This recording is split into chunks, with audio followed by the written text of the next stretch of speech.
Salut l'internaute, très heureux de te retrouver ici sur cette chaîne YouTube, ça me fait plaisir à chaque fois pour cette nouvelle vidéo, celle-ci qui va commencer dans quelques instants, mais juste avant de la commencer, j'aimerais vous remercier, vous derrière votre écran, vous êtes plus d'une cinquantaine à avoir participé à ma cagnotte sur Hello Asso, qui est cruciale pour la poursuite de mes activités indépendantes sur internet, et qui fait que grâce à vous, on est à 72% de l'objectif visé d'ici au 31 janvier prochain. Il reste quelques jours pour atteindre les 100%, je vous mets le lien en barre de description et puis on commence tout de suite.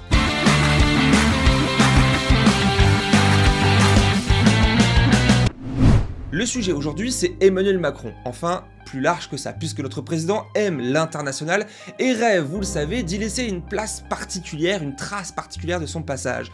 Alors au point où on lui reproche très régulièrement de faire passer la politique extérieure avant les questions franco-françaises, c'est-à-dire la politique intérieure. Et voici un nouvel exemple éclatant, vous l'avez suivi, alors que la colère du monde agricole monte en puissance depuis des jours, depuis des semaines ici en France, Emmanuel Macron apparaît en décalage en s'offrant un voyage paisible et luxueux en Inde, invité d'honneur alors du Premier ministre Narendra Modi pour le 75e anniversaire de la République indienne. La première lecture qu'on peut en avoir, c'est que c'est une sorte de retour d'ascenseur puisque le Premier ministre indien, par ailleurs ultra-nationaliste religieux et réactionnaire, fut l'invité d'honneur d'Emmanuel Macron pour le 14 juillet 2023.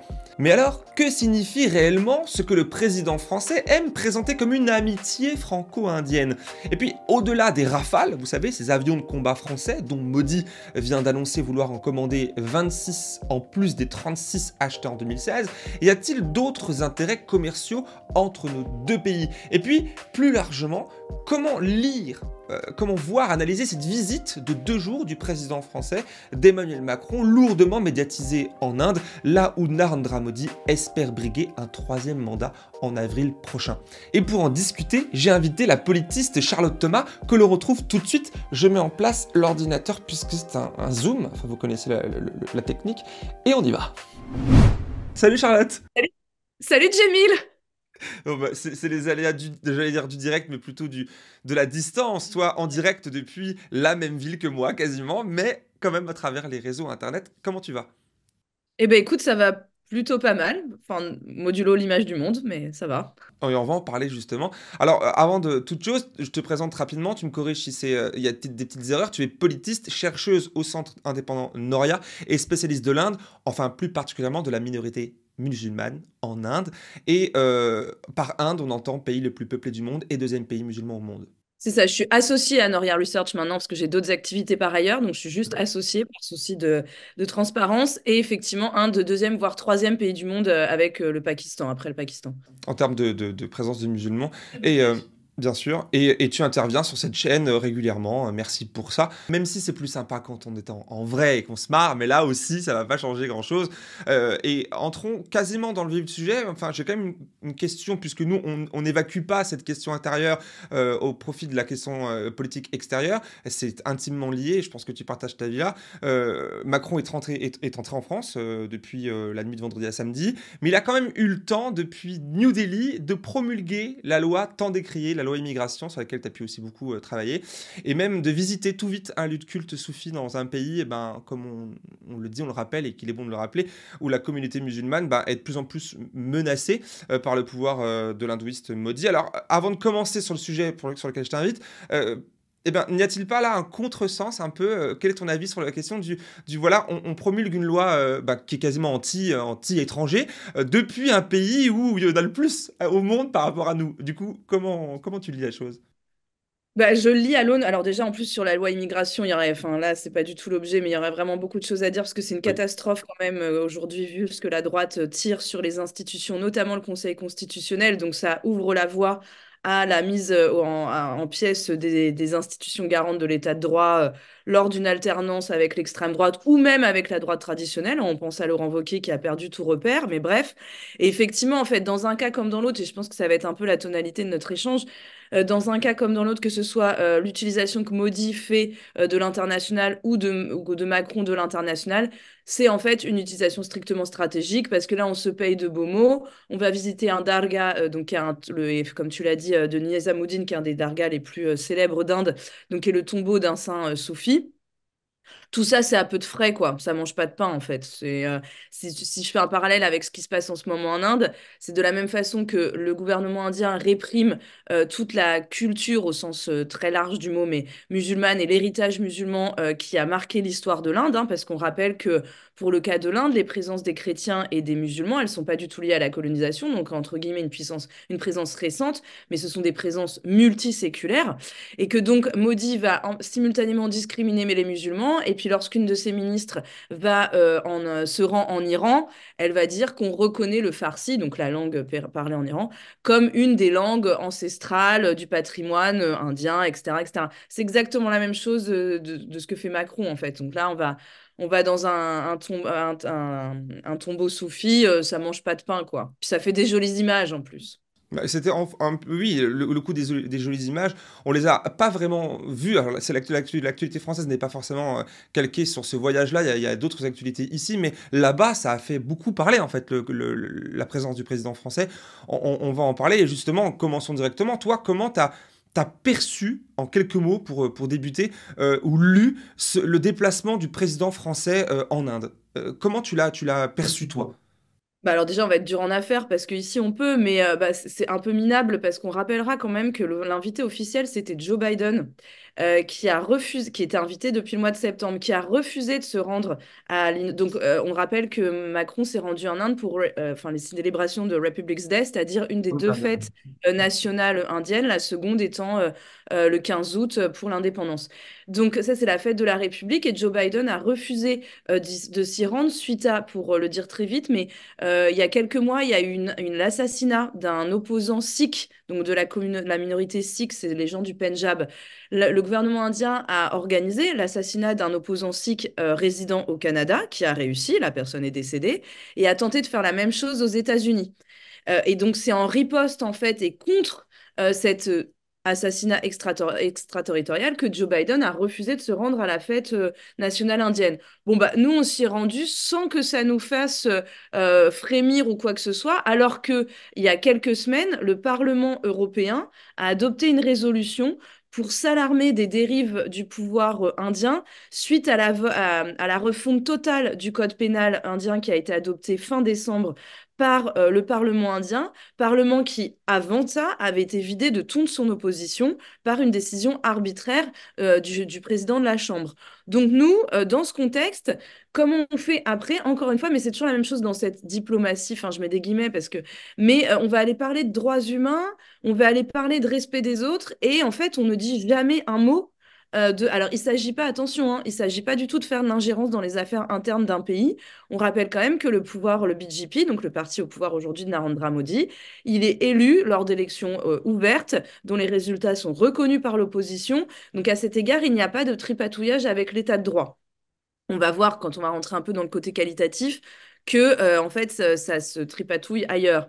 Mais quand même, il faut vraiment, il s'agit pas du tout de boycotter un régime comme on fait de façon erratique et sans aucun sens. On va boycotter, je dis n'importe quoi moi, mais bah, la Chine c'est facile, mais être pote avec l'Arabie Saoudite ça n'a aucun sens en fait, notamment pour nos interlocuteurs interlocutrices. Donc il s'agit pas de dire ça, mais quand même on peut pas laisser passer. On est censé être la partie le pays des droits humains ou je ne sais quoi, enfin et ne même pas dire un mot, en fait, sur un mot qui serait même cosmétique, mais quand même, quoi, sur les exactions, parce que, et j'en termine, ce qui se fait depuis des années à l'égard des minorités ethno-religieuses, donc chrétiennes et musulmanes, mais comme dans tout régime autoritaire, passe tranquillement maintenant à l'opposition et à une forme d'opposition de plus en plus élargie. C'est-à-dire que tout ce qui aujourd'hui n'a pas l'heure de se soumettre à l'hindouisme politique est agressé, accusé d'être antinationaux, accusé d'être antipatriotes et poursuivi, discriminé. Donc l'opposition, on va de l'opposition politique aux syndicats, aux associations, aux femmes qui sont trop présentes. Enfin, vous voyez, tu vois, c'est très, très large en fait. Et c'est normal, c'est toujours la même trajectoire. Ça commence par les minorités pour finir par la société en général. C'est marrant parce que ce que tu dis là, alors, on va pas en parler maintenant, mais ça nous fait penser un peu à la politique d'Israël aussi, hein, où chez eux, c'est un Absolument. peu, les ponts L'Inde peuvent se est faire. très, mais l'Inde admire beaucoup, enfin l'Inde de Narendra Modi admire beaucoup le régime, enfin le gouvernement israélien tel qu'il est aujourd'hui pour deux raisons. La première, c'est parce qu'ils font beaucoup de business ensemble sur toutes les technologies. Là aussi, il faut pas du tout omettre ça. Toutes les technologies de surveillance de la population. Israël est quand même un leader en la matière. Donc ça, c'est de plus en plus développé en Inde, hein, par des systèmes biométriques, de cartes d'identité qui en fait fichent les gens parce qu'il n'y a pas de respect des données personnelles. Et puis pour la gestion, et en plus on parle de ça, on rappelle quand même la décision récente de la Cour internationale de justice, hein, vis-à-vis de l'État d'Israël et par rapport à ce qui se passe en ce moment à Gaza et plus largement en Cisjordanie occupée. Et donc le deuxième point de connivence entre l'Inde et Israël, c'est effectivement la gestion entre guillemets des minorités ethno-religieuses. On rappelle que l'Inde est un des rares pays du Sud à s'être abstenu sur les sanctions à l'ONU contre Israël depuis l'offensive qu'il mène à Gaza. Ce qui est intéressant souvent dans ton discours, enfin sur cette question-là, c'est le symbolique. Souvent tu parles du symbolique, et encore une fois, là, aux médias il y a quelques jours, mais aussi sur d'autres plateaux, dans des écrits, que le symbolique c'est politique, notamment sur le religieux, hein, quand Macron visite, il a presque plus le temps, mais il le fait quand même, enfin voilà, un lieu sacré, etc. Enfin, il y a des trucs en fait qui sont symboliques. Et beaucoup de monde, alors du coup là on revient un petit peu en France, mais parce qu'on y est, beaucoup de monde en France se disent, en voyant Macron en décalage, là-bas, pendant qu'ici il se passe des choses avec les agriculteurs, se demandent mais comment est-ce possible qu'il soit systématiquement, ou quasi systématiquement, c'est l'impression qu'on a, à l'étranger, dès lors qu'il a une crise en France. Alors bien sûr, il est bon de rappeler que c'est souvent le hasard du calendrier, hein. Une invitation comme ça, c'est pas, même si tu nous l'as expliqué tout à l'heure, elle n'était pas prévue de longue date à ce point-là, mais elle est quand même prévue d'avance. Macron et son entourage, d'ailleurs, avaient déclaré à peine arrivé sur place et fait savoir aux journalistes qu'il pouvait écourter sa visite en raison de la crise. Et finalement, que nini, il a laissé Attal tout gérer, tout en ayant euh, j'allais dire contrôle, mais tout du moins comme il aime le faire habituellement, il se tient au courant, enfin il dit se tenir au courant minute par minute, etc. Comment toi tu lis ça? Est-ce que là aussi c'est du symbole que Macron, voilà, il se montre ailleurs, quasi à chaque fois qu'il se passe un truc en France? Ah bah oui, bah c'est sa pratique de la République qui... Enfin, quand même, je rappelle à chaque fois qu'on est dans un régime parlementaire, que normalement, le président n'a pas autant de rôle, même en politique étrangère. En fait, ça fait partie de la façon de gérer, enfin vraiment, je dis gérer alors que je suis politiste, parce que pour moi, enfin, c'est très juste quand il dit qu'on est une startup nation, on a l'impression que c'est quand même un N+3 qui gère les affaires de sa boîte qui est la startup nation. Le truc qui consiste à dire la politique étrangère, c'est le précaré du président. Ça, c'est pas du tout écrit dans la Constitution, c'est coutumé en fait, hein. C'est une pratique du pouvoir, donc déjà.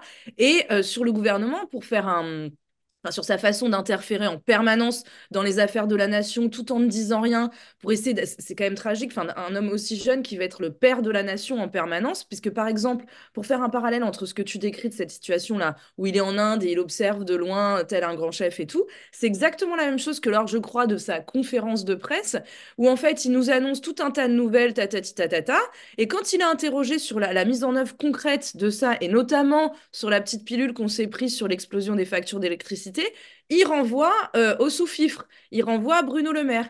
Donc lui, il ordonne, et puis ensuite, il observe de loin, et peut-être que si ça s'y prête vraiment beaucoup, donc à quel point le peuple est important, on ne sait jamais, ça dépend de son agenda, il va s'abaisser à venir voir un peu ce qui se passe sur Terre au niveau de la plèbe. Ça pose vraiment, enfin là, je le dis de façon un peu truculente parce qu'on est entre nous, mais plus sérieusement, ça pose des vrais problèmes en fait de respect des institutions et du peuple.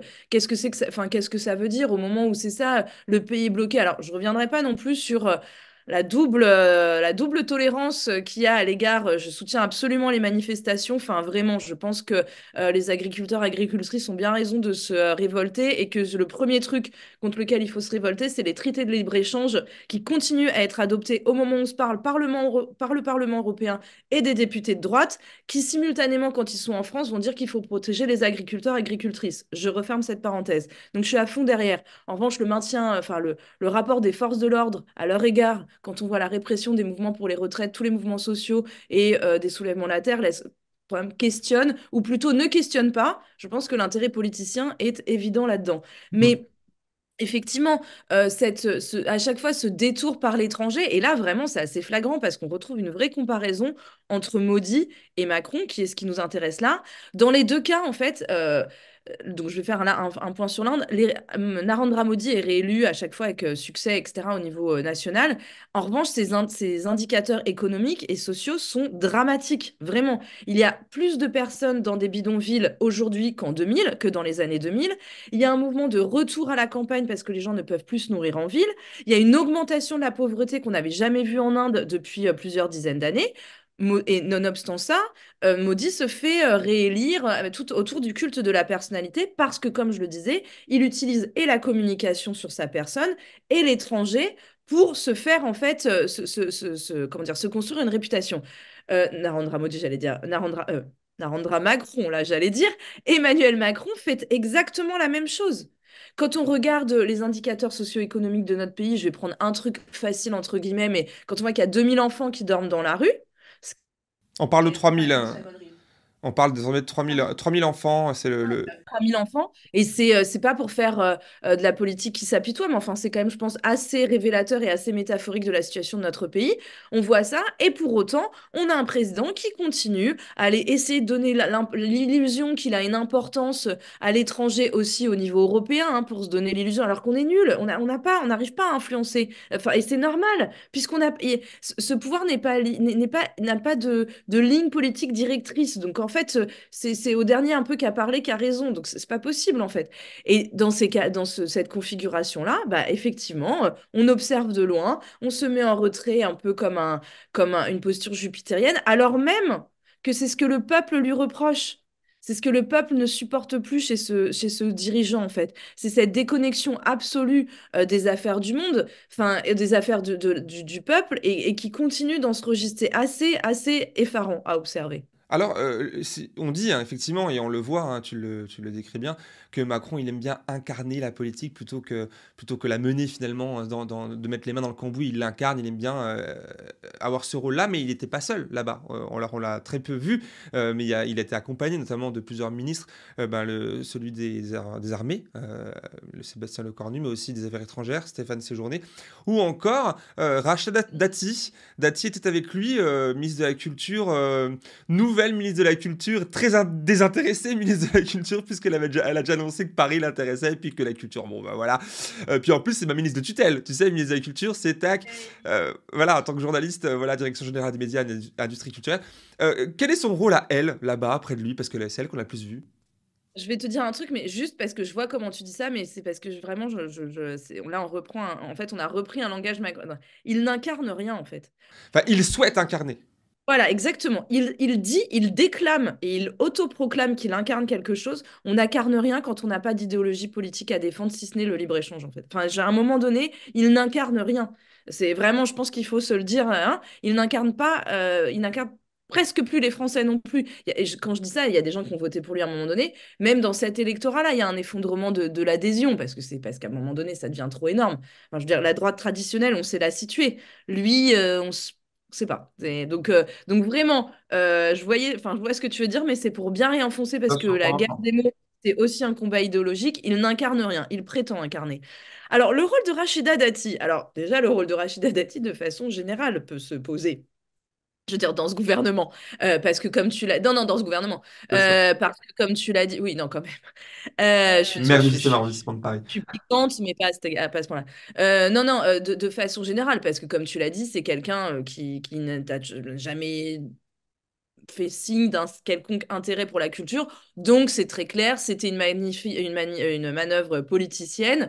Et l'arroseur est arrosé, puisqu'il y avait en jeu la mairie de Paris, et qu'en fait, elle a dit 3 jours plus tard, t'inquiète, c'est pas pour ça que j'ai oublié la mairie de Paris. Donc, la manœuvre politicienne du côté de la Macronie tombe à l'eau. Du côté indien, c'est parce que, enfin, du côté de la visite en Inde, je veux dire. Alors, j'ai pas de réponse consolidée à apporter sur ça, mais j'ai plusieurs éléments, c'est-à-dire que dans les deux cas, dans les deux gouvernements, on est sur une politique comment dire, déclarative, mais qui n'est pas suivie des faits. C'est-à-dire, Macron vient d'annoncer qu'on allait ouvrir les portes aux étudiants et étudiantes indiennes, indiens, et tout ça, qu'on allait augmenter le nombre de personnes présentes. Bon, alors en fait, je vois pas comment c'est possible, parce que Bienvenue en France, qui est le programme d'accueil des étrangers, les frais de scolarité ont été multipliés par 10. Voilà, par 10 vraiment. Donc, je vois pas comment on peut avoir une politique d'accueil des étudiants et étudiantes étrangers dans ces conditions. Donc, encore une fois, c'est... Puis on rappelle la loi immigration qui vient attaquer cela, encore une fois. Aussi, oui, en plus, mais vraiment, là, en plus, sur les visas strictement étudiants. Enfin, Oui. ok, d'accord, si tu veux, tu avais envie de dire ça, bah très bien.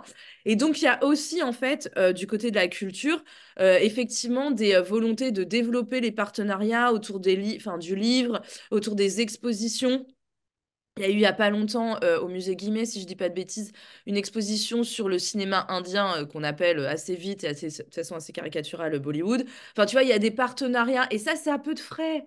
La culture, enfin, tu vois, c'est toujours des Oui. choses molles parce que c'est quoi en fait, c'est quoi la politique publique? C'est quoi le récit qu'on veut passer entre ces deux pays? Il y a une présence France. Alors, je sais évidemment pas pour se rappeler les grands riches heures de la colonisation, mais il y a une présence française dans les comptoirs. Enfin, est-ce que c'est ça? Est-ce que c'est faire revivre cette ancienne France? Parce qu'il adore quand même hein, les trucs surannés, c'est quand même un peu son truc. Mais tu vois, ouais, d'accord. Enfin, mais en fait, je peux pas te répondre. C'est quoi les déclarations? C'est quoi les enjeux? Bah, il y a des enjeux, il y a les enjeux économiques qui sont là. Il y a les échos, le journal économique de Bernard Arnault qui titrait il y a quelques jours Macron en Inde pour consolider le partenariat stratégique avec New Delhi. Qu'est-ce qu'on entend par partenariat stratégique? Parce que en fait, et une dernière chose sur la culture, ou en tout Ouais. cas sur le nom sonnant et trébuchant, parce que j'allais enchaîner exactement ce que tu me dis sur l'économie, le nom sonnant et trébuchant, on rappelle aussi que il y a des vraies questions qui se posent sur enfin, sur le maintien des centres de recherche à l'étranger, français à l'étranger, donc ça c'est la partie du gouvernement, et il y a des vraies questions aussi du côté du pouvoir indien sur la liberté qui est laissée aux chercheurs et chercheuses. On rappelle et aux journalistes, aux intellectuels, au moment où on se parle, il y a une de tes collègues Oui, de Vanessa journaliste Douniac. voilà, qui est sous le coup d'une expulsion parce qu'elle n'a pas plu, ses articles n'ont pas plu à Maudit. Est-ce qu'on a une déclaration enfin, vraiment fracassante de Macron à cet égard? Je suis pas sûre. En fait, le vrai enjeu de ça, il est strictement économique, parce qu'en fait, l'Inde est un marché en puissance pour les pays, disons, occidentaux. J'aime pas trop cette notion parce qu'on voit pas trop ce que ça veut dire, mais enfin bref, en gros, on va dire la France, dans le cas qui nous intéresse. Parce que, alors, marché privé, hein, parce qu'il y a un marché immense de consommateurs en puissance, et puis public, parce que, comme tu l'as dit, on a vendu des Rafales, on essaye de leur refourguer nos sous-marins, et puis tout un tas d'armements. Mais là-dessus, ce qu'il faut dire, c'est que pourquoi, en fait, aussi, l'Occident s'intéresse vachement à l'Inde? Et bah, parce que l'Inde, en fait, signe plein de traités, enfin, le gouvernement indien, pardon, signe en ce moment plein de traités de libre-échange. Or là, on voit bien que ces traités de libre-échange, les premières victimes de ces traités de libre-échange, mais ce sont les travailleurs, travailleuses dans les peuples concernés, Bien puisque sûr. la mondialisation néolibérale, c'est la mise en compétition de toutes et tous. Donc là aussi, il y a une aporie politique pour les gouvernements concernés avec leurs intérêts nationaux. Quand on dit, je répondais, pardon, parce que mais sur la question du partenariat stratégique, enfin, de quel partenariat on parle? Est-ce que c'est du coup la sécurisation, alors à la limite de l'océan Indien, et ça... peut-être qu'on y reviendra par rapport à la Chine, mais quand même, on a une appréhension strictement belliciste et conflictuelle de la Chine qui serait un dangereux. Alors, je dis pas, je suis pas du tout en train de défendre le régime chinois tel qu'il se donne à voir aujourd'hui, évidemment, hein, c'est pas le débat. Mais attention, on parle de l'Inde pour faire contrepoids à cette Chine dont on vient d'établir que c'est un gouvernement autoritaire, qu'au moment où on se parle, il y a des camps de concentration, entre guillemets, qui existent en Assam pour enfermer les musulmans indiens, mais qui ont été déchus de leur nationalité, enfin, et qui sont devenus apatrides. Donc, tu vois, en fait, c'est complètement irréaliste et non pragmatique, en fait. Et donc, une fois qu'on a dit ça, voilà, il y a les intérêts, donc ces intérêts-là stratégiques, militaires, de défense, et je suis pas du tout en train de dire, enfin, je n'interfère pas dans les thématiques régaliennes et de défense. Sûrement, c'est important de défendre, enfin, l'océan Indien, il n'y a pas de sujet là-dessus, mais sur les partenariats économiques, qu'est-ce qu'on signe? Et Bah, il y a du concret, il y a du concret, Charlotte. Il y a le géopolitologue Olivier Guillard qui disait hier dans la presse, qui rappelait que sur les 40 entreprises qui forment le CAC 40 français, il y en a 37 qui sont installées en Inde, donc quasi toutes. 1000 entreprises françaises ont des partenariats avec le pays. Il y a dans une ville de plus de 2 millions d'habitants, dont j'ai oublié le nom, peut-être que tu vas pouvoir me le dire, il y a Veolia, grosse entreprise française qui détient le marché de la gestion de l'eau depuis 2007. Il y a aussi Sanofi, le pharmaceutique français, on connaît, qui emploie 5000 personnes là-bas. Donc c'est du concret en fait, il y a quand même quelque chose. Est-ce que c'est pas la preuve que finalement nos deux pays sont liés, que c'est une bonne chose? Et encore une fois, quand je dis qu'est-ce qu'on Faire signe, quoi? c'est signe des contrats, mais le contenu, c'est Oui. encore une fois, c'est pour en fait, donc déjà arriver. Alors dans les contrats, genre, alors, Veolia en plus, ça fait des années que ça dure quand même, hein, il y a même des. Donc attendons que ce soit fini. Les propos d'Olivier Guillard n'engagent que lui et il est souvent très clément à l'égard du gouvernement indien dans ses prises de parole quand même pour situer un peu le propos des autres, des gens qui parlent. Il est vraiment très clément. Donc, une fois qu'on a posé ça, sur le contenu des contrats, d'accord. Alors, d'une part, est-ce qu'il s'agit d'entrepreneurs, je vais être caricatural, mais pas trop, d'entrepreneurs, enfin d'ingénieurs blancs qui viennent apporter du savoir en Inde et, puis, enfin, et qui après s'en vont avec le savoir? Bon. Est-ce qu'on fait du transfert de technologie? Dans ces cas-là, comment? Sur quelle base? Parce qu'il faut aussi garder des savoir-faire que on brade allègrement sous ce gouvernement. On rappelle l'affaire Alstom, les turbines, etc. On brade nos ingénieurs, etc. Première chose. Deuxième chose, on est d'accord, mais aux dépens de qui? Est-ce que ces contrats sont des choses de libre-échange qui mettent tout le monde en compétition? Enfin, tu vois ce que je veux dire? Les travailleurs et les travailleuses dans les rémunérations.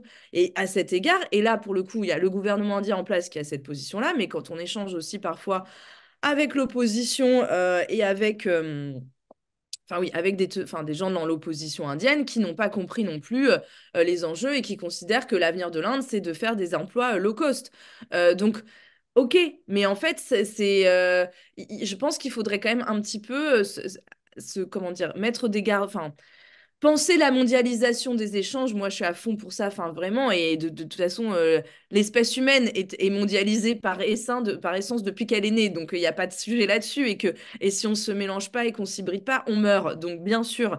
Mais là, dans un point de vue strictement politique et économique, si en fait on ne garantit pas des emplois enfin, comment dire, un État qui protège les travailleurs, travailleuses dans les pays respectifs, ouais, on est liés, mais enfin, en fait, c'est les très riches qui se lient entre eux, en fait. Et qu'est-ce que le Tu veux peuple... dire par là que ça profite pas ça profite pas au peuple indien ni français dans sa globalité? Et dans le cas présent, a fortiori, les Indiens, dont j'ai rappelé les indicateurs économiques et socio-économiques qui sont vraiment effroyables. Et français aussi, bien sûr, sans vouloir mettre en compétition les souffrances, là aussi, où on assiste à bah, là, tu as forcément vu, dès demain, il y a un blocage de Rungis qui est prévu par les agriculteurs et agricultrices de France, et que ça, malgré les annonces d'Attal vendredi, ça n'a pas l'air de satisfaire, et on peut comprendre. Ah bah évidemment, parce qu'en plus, mais c'est ça, parce que c'est des côtés, enfin, j'ai un truc à dire sur les biens enfin, les biens communs sur lesquels on pourrait travailler ensemble, mais pour te répondre là-dessus, bah évidemment, parce que Attal, donc c'est ça, alors il va simplifier la création de grandes bassines, merci, de méga bassines, c'est cool, tout un tas de trucs, mais l'enjeu, il est pas là, l'enjeu, il est sur les accords de libre-échange. Enfin, je veux dire, vraiment, les normes, alors les normes en plus, l'inflation des normes, non, c'est des gouvernements néolibéraux qui sont les premiers à te faire une inflation de normes pour noyer le poisson et là, je le dis vite, mais te mettre des petites pilules tranquillement. Et après, ils vont là, ah ben non, en fait, c'est pas sympa. Mais l'Union européenne, telle que eux la veulent, c'est eux qui ont mis ça en place. Enfin, quand même, là, ils reviennent sur un accord que eux-mêmes ont signé avec la FNSEA. Non, mais je veux dire, ils nous prennent vraiment pour des jambons quand même. Et simultanément, j'insiste lourdement sur ça, je crois vendredi ou jeudi, des accords de libre-échange avec le Chili et je ne sais plus quel autre pays ont été changés. Les seuls à s'opposer à ça au Parlement européen ont été un groupe politique issu d'un mouvement gazeux qui a des eurodéputés au Parlement. Mais sinon, toute la droite a signé pour. Donc, ça n'a pas de sens. Enfin, ils ne mettent pas en application, enfin, ils ne luttent pas vraiment sur ceux qu'ils disent combattre. Et c'est pour ça que c'est insatisfaisant. Mais je suis pas surprise. Et ça se retourne bien contre eux. On voit bien que démanteler les normes, mais c'est pas le sujet. Et je précise, enfin, quand même, hein, une chose sur les normes environnementales, je trouve que c'est criminel de faire croire à des agriculteurs, agricultrices que retirer les normes environnementales va les aider à mieux gagner leur vie. Ça va juste les faire mourir plus tôt, en fait. Parce que les normes environnementales, ça les concerne aussi sur les produits. Et moi, évidemment, enfin, vraiment, je pense qu'il y a un énorme problème dans l'agriculture et tel qu'on fait travailler les agriculteurs, agricultrices, c'est indécent, en fait. Enfin, on ne doit pas ne pas gagner sa vie avec son travail. Mais c'est pas en vous autorisant à utiliser du glyphosate dont vous êtes les premières victimes que ça va aller mieux en fait. Et sur la collaboration entre les deux pays, on pourrait aussi envisager, étant donné l'importance enfin, de la France et de l'Inde, on pourrait envisager quand même une collaboration. Alors, il y a déjà des choses qui se font, hein, ne soyons pas mauvais esprit, mais on pourrait envisager une collaboration bien plus importante et puis plutôt, et puis aussi, au-delà juste de collaborer et de suivre, mais d'être un peu pionnier, mais sur la préservation des biens communs, qui sont les mers, l'espace, les forêts. Enfin, je veux dire vraiment essayer d'imaginer, voilà, à l'échelle internationale, on pourrait envisager ça. Enfin, et il y aurait vraiment des choses à faire dans ces domaines. Et on s'aperçoit que, encore une fois, c'est pas du tout vers ce genre de partenariat qu'on se dirige, si tu veux, pour caricaturer, mais on est sur des partenariats, oui, très 20e siècle. Alors, encore une fois, la défense est importante. Ne soyons pas iréniques et ne vivons pas dans un monde cuicui les petits oiseaux, quoi. Mais il y aurait aussi des formes de collaboration 21e siècle, genre urgence de la planète, à développer. Ça se voit très peu. Ça reste quand même très, très, très embryonnaire. Et pourtant, Macron, on l'appelle, c'est quand même le champion de la Terre en matière de l'écologie. C'est quand même étonnant qu'il soit pas à fond là-dessus. Et- Mais Voilà. ça, il est aussi épidémiologiste freelance. Enfin, il a tant de qualités. Je pense que vraiment, le peuple est vraiment ingrat de ne pas le reconnaître, quoi. Mais il y a quand même cette, effectivement, la donnée qui a été le plus commentée, c'est les Rafales. Les Rafales françaises, c'est des avions de combat. 36 unités commandées par l'Inde en 2016, 26 de plus qui vont être commandées cette année et ces prochains mois à nul tant que ce soit construit, etc. Euh, à quoi va se servir? Parce qu'on ne connaît pas forcément depuis ici la situation. Enfin, on sait avec le Cachemire, Pakistan, il y a des tensions fortes. Mais à quoi peuvent servir ces Rafales, ces armes de guerre finalement pour l'Inde? Alors, on précise aussi qu'on en a beaucoup parlé, eu égard au nombre de scandales de corruption qui quand même entourent cette affaire, dont la presse est quand même très peu diserte. Enfin, je veux dire, parfois même moins qu'en Inde. Alors qu'en Inde, on a une presse qui est quand même de plus en plus corsetée. Enfin, et c'est un épiphénomène. Narendra Modi est quelqu'un qui ne donne jamais de conférence de presse, par exemple. Jamais. Il ne veut pas s'exprimer directement. Macron en a donné deux depuis 2019. Yay! Enfin voilà, mais tu vois, mais il ne donne jamais d'interview. Ah oui, mais il donne pas plus d'interviews et tout. En fait, il donne des interviews juste à une agence de presse qui s'appelle Annie. Bref. Donc, c'est comment dire, la vente de ces Rafales. Et encore une fois, il y a aussi, on arme les sous-marins et puis des sous-marins. Bon, alors, elle a des enjeux stratégiques, mais là aussi, parce qu'en fait, du coup, tous les intérêts dominants se répondent. C'est-à-dire que nous, on est friands de leur vente parce que ça fait quand même des commandes sur étagère à montrer, puis ça augmente le PIB hein, quand même, parce qu'on n'est pas sur des petits achats. Et puis, ça répond aussi à ce qui est attendu de l'Inde dans la préservation de l'océan Indien, etc., parce qu'il y a des sous-marins, comme je disais. Et puis, pour les cas, les enjeux stratégiques indiens, il y a effectivement le Pakistan et le front sino-indien. Parce qu'on rappelle qu'en 62, il y a eu une guerre assez violente, enfin, enfin, aussi violente que éclair entre l'Inde et la Chine qui est toujours, enfin, qui n'est pas réglée à ce stade parce que la frontière n'est pas stabilisée au sens où elle n'est pas reconnue. Il y a des échauffourées parfois plus violents que d'autres, hein, parce qu'il y a des échauffourées fréquemment, mais il y a aussi parfois des morts. Et donc, tout ça, c'est dans ce prisme d'appréhension des frontières très sécurisé, en fait. Alors que il faut aussi nuancer ça, puisque la Chine reste le premier partenaire de l'Inde en Asie commercial en Asie du Sud. Donc, il y a aussi une capacité à gérer. Et c'est là où je dis que là, pour le coup, les Indiens, enfin le non-Occident mène des relations diplomatiques beaucoup plus pragmatiques au sens premier du terme et réalistes que les nôtres. C'est-à-dire qu'effectivement, il y a des enjeux de discorde assez fortes et de tensions, par exemple, entre l'Inde et la Chine.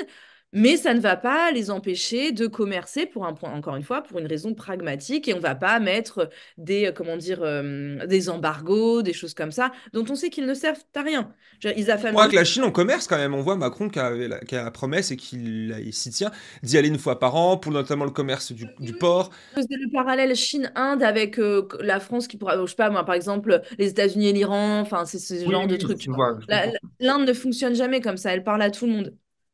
Oui, c'est vrai. Bah, du coup, peut-être que ce serait ma dernière question là, parce que au-delà de tout ce qu'on vient de se dire et qui, j'espère, donnera envie à ceux qui nous regardent d'aller voir tes travaux, tes interventions ailleurs, etc. Puis même au sens large, bah, s'intéresser sur le sujet, notamment de l'Inde et de son rayonnement autour d'elle, et puis de son lien avec la France. Est-ce que c'est pas une bonne chose au-delà de tout ça que deux nations, les deux nôtres évidemment, s'organisent pour ces intérêts communs, même si tu nous as bien décrit que c'est bien complexe que ça et voire mensonger, mais sur le plan culturel, politique, on a des retombées. J'ai lu dans la presse que les Indiens avaient une bonne image de la France parce que le président français il est venu leur voir, etc. Est-ce que ces trucs-là peuvent, tu aimes le symbole, peuvent être quand même importants?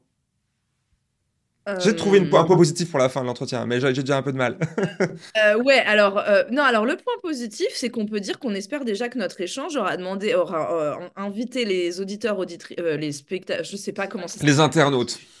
Ouais, ouais, merci, internaute, parfait. C'est vrai. Les internautes à s'intéresser à l'Inde en dehors du yoga, de l'Ayurveda, tout ça, de Bollywood, qui sont souvent d'ailleurs des vecteurs de soft power, mais absolu, parce Ouais. que Modi utilise beaucoup le yoga, comme d'influence, donc on s'intéresser à d'autres dynamiques, quoi, notamment à l'héritage musulman et de l'Inde.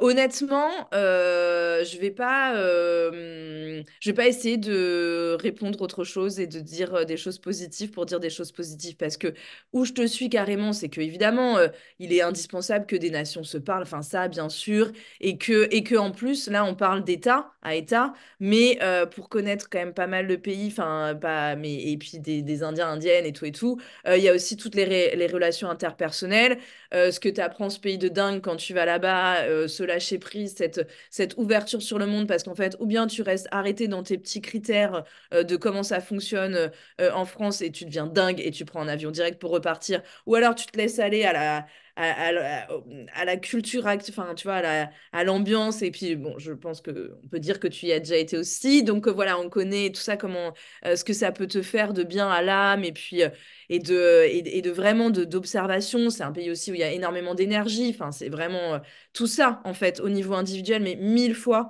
Il faut lire de la littérature indienne, les auteurs-autrices, au-delà d'Arundhati Roy, il y en a d'autres.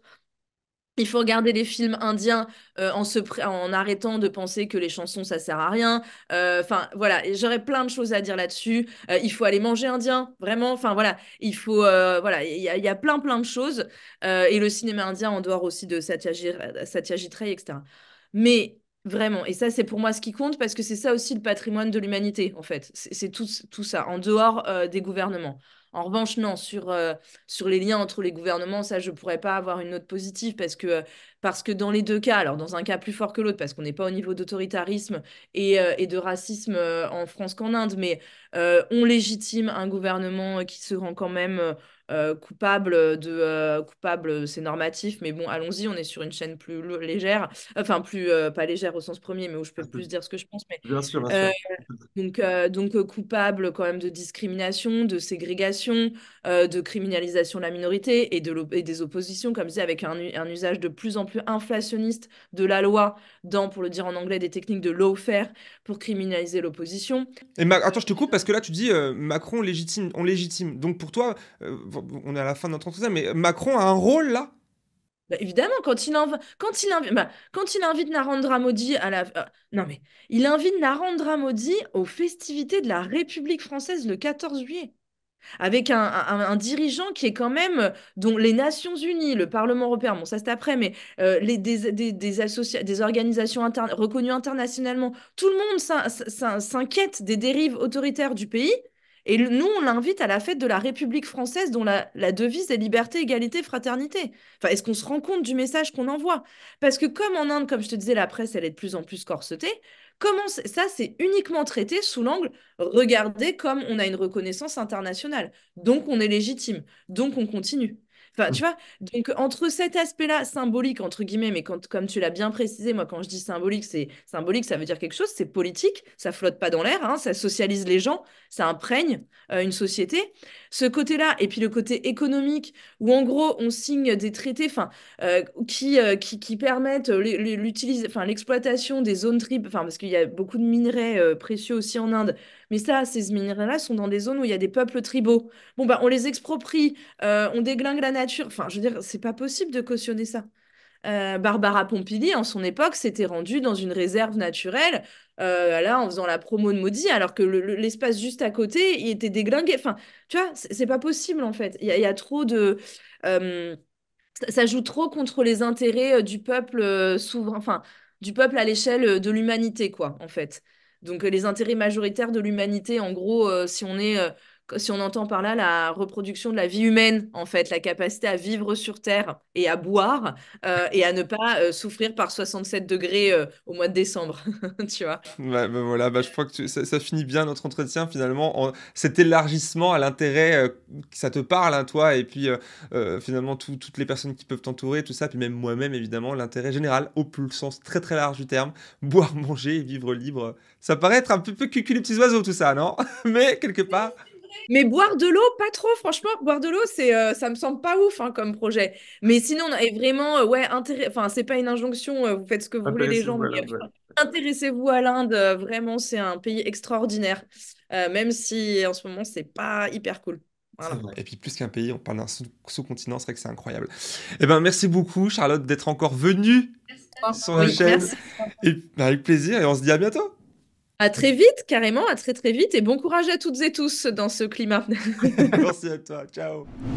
Merci beaucoup, cher internaute, d'avoir suivi cet entretien qu'on a eu là avec Charlotte à distance. J'espère que ça t'aura plu. Et si c'est le cas, eh ben, les commentaires sont dispo pour ça. Tu connais la chanson. Évidemment, tu peux soutenir le travail journalistique indépendant, totalement indépendant, sur cette chaîne YouTube en t'abonnant à partir d'1 € par mois de manière complètement libre à travers le site Hello Asso. Tous les liens sont dans la barre de description. Et puis, toujours sur Hello Asso, il y a cette cagnotte importante, très importante, qui vous appelle bah, ma foi, à me soutenir jusqu'au 31 janvier prochain pour atteindre les 100%. On est très proche. Il reste encore 28%, je crois. Donc, ma foi, c'est quasi chose faite. Merci encore beaucoup pour votre soutien. Ça me touche énormément. Donc, voilà. Donc, c'est parti. Toutes les choses sont en place pour qu'on puisse continuer tout ce qu'on a débuté il y a des années déjà de cela ensemble. Merci encore et à très vite parce qu'on a encore 1000 choses à se dire. Ciao!